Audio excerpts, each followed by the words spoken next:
Ana ratu barang aku. Bromo bal-bagene. Ya. Nganti para dewa kasuran yuda tanding yuda. Prabu Sarawita saka Blandung apa dewa-dewa kita piye. Ratu ape kagila-gila kados pundi adiku.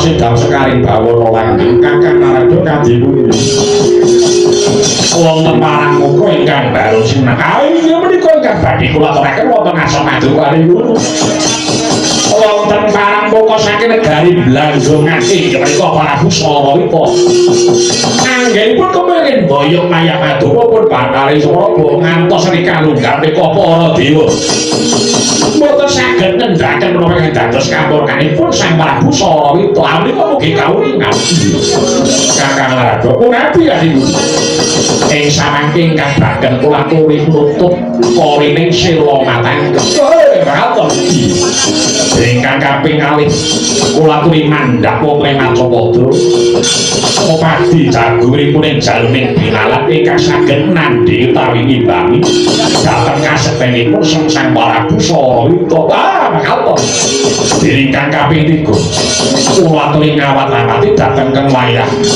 inggih menika pun Bathari Kanaspen utawi Kamilaras ingkang rikalenggan nembe nampi paukuman kinten kula ingkang badhe pundhak paukumanipun widodari kalih ngaten kinten kula namung menika ingkang saged nyegara garing marang inggih mekaten adiku sampun trantara Dawapadu kepalko ingkang raka sithik panut dalu-dalu mongso borong lampan menika Kakang Narada